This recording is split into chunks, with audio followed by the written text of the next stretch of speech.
Hey everyone, this is Felicia with The Book is Done. I'm trying to get myself together. Please forgive the attire. It's 1:30 in the morning. I just finished the arc. One of the arcs that I'm reading that was the first of three that I am reading, and it was a novelette.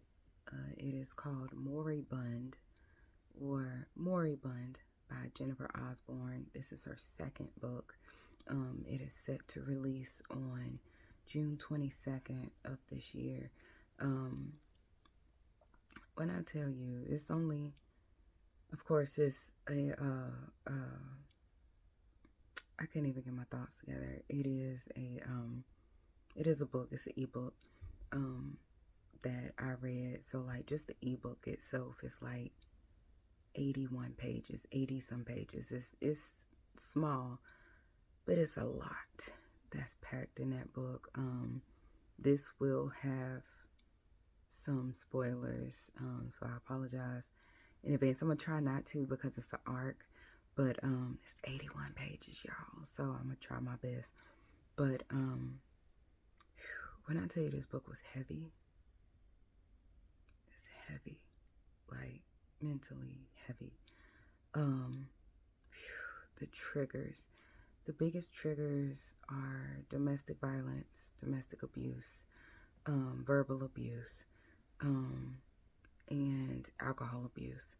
But definitely the biggest one is domestic abuse, domestic violence. Um, this book starts off with the main character. Her name is Tisha, and she is a young mother. I want to say she is either 21 or 22. Her and her husband, Robbie, have a 5-year-old son whose name is Benji. And of course, not to say of course, but being that they were young parents, Tisha and Robbie, um, Tisha has been planning to leave Robbie because Robbie is verbally, physically, and mentally abusive to her. She was 17 when she left her home, and I take it was just her parents were married, but her dad was always traveling, and so her mom was having all of these affairs, and I mean, just open with it, no shame. And while she was bringing these men over to the house, they, not to say, have their way with Tisha. The author didn't go into details, but that was enough. That was all you needed to know. So at 17, she left home. Um, Not too long after she left home, she met Robbie, who was 21, I believe, at the time. Excuse me. Excuse me.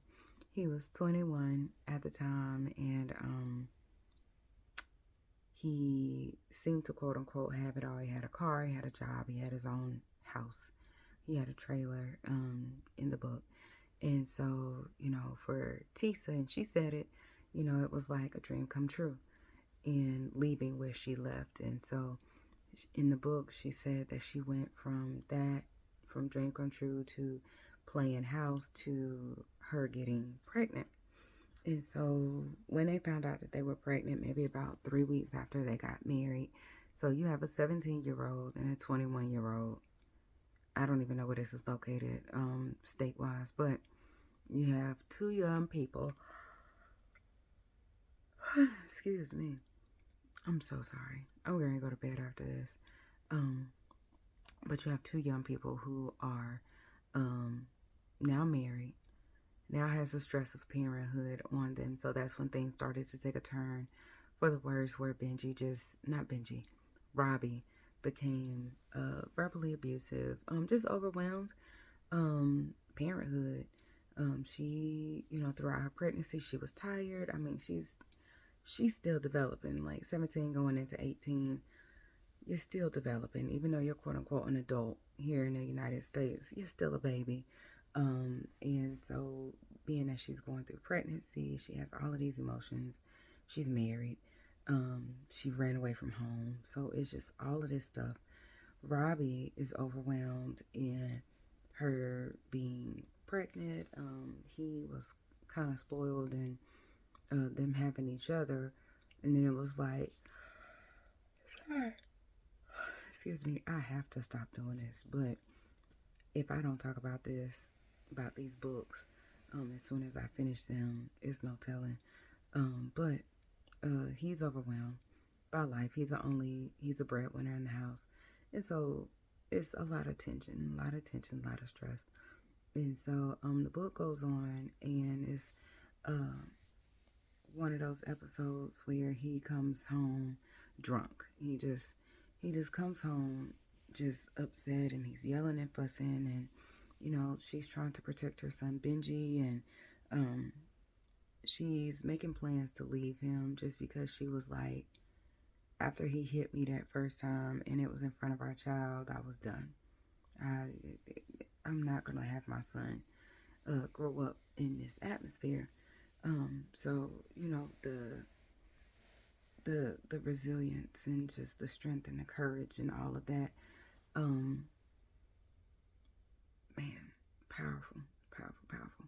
So I'm gonna stop right there, just because, like I said, it's only 81 pages in the book, but it's 3 parts. I forgot the titles of the parts, but it's just basically saying that Tisa,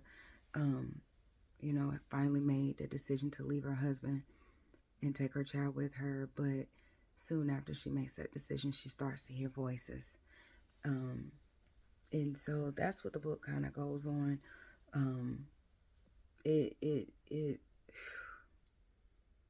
Y'all, when I tell you I just finished this book and I'm so blown. I used to joke about, like, when authors would put into their books, I released a breath that I didn't know that I was holding. Listen, at the end of this book, when I tell you I released that breath, I was holding my breath for her. Like, it's definitely a story of courage, of heartbreak and honesty, and just the determination to say, I'm not going to live like this anymore. And it was, I've never been in a situation like that, thank God, where it's never been verbal or physical, but there are so many people who are dealing with this, and it's not just women who are at the hands of their significant others, of men. It's men at the hands of their significant others who are women, and it's some men who are dealing with it for men, and women with women. It's so many people who are dealing with domestic violence. And people say, unless you've been in it, you really can't speak to it, as far as leaving, and as far as, oh, you have a choice and you can leave, and all of that. Is easier said than done. And this book right here, just, when I tell you my heart, oh man, I could legit cry. Like, and it wasn't like a sob story or anything like that. It was just a book that hits home, because I am a mom. Even though I've never been in that situation domestic violence wise, I'm a mom of 2 twins. And so I could not imagine anything of what she went through, and to have her son endure that, experience that. And it wasn't like he was hurt in any way or anything like that, but sometimes the verbal does just as much damage as physical, especially at a young age. And it's so much for you to take in. You don't know who to believe, where to go, who's true, who has their best interest for you, things of that nature. And so when I tell you this story pulled at my heartstrings, I just wanted to jump in and just go to war for both of them, because man, all I can say is get the book. Just when it comes out, June 22nd, get the book. It will not let you down. You do need to be tough in reading this book, because it does It does get you. But in all things, I'm done because I still gotta get myself together and I gotta try to go to bed some way, somehow. But this is Felicia with The Book Is Done. This is the somewhat book review of Moribund, Moribund, by Jennifer Osborn. Again, her second book. The first book that she wrote is Intrusive Thoughts and Other Short Stories. She came out with that last year. I have that book. I haven't read it yet, but I do have that book on the shelf behind me. But this right here, listen, June 22nd, make sure you go and support her. It'll be available definitely on Amazon, I believe. I'm not sure about any of the other stores like Walmart, Target, Barnes & Noble, but Amazon. When all else fails, go to Amazon. It already is there. You can pre-order it, but definitely be sure to check it out. And when you do, let me know. This is Felicia with The Book Is Done. Y'all have a good evening. Good night.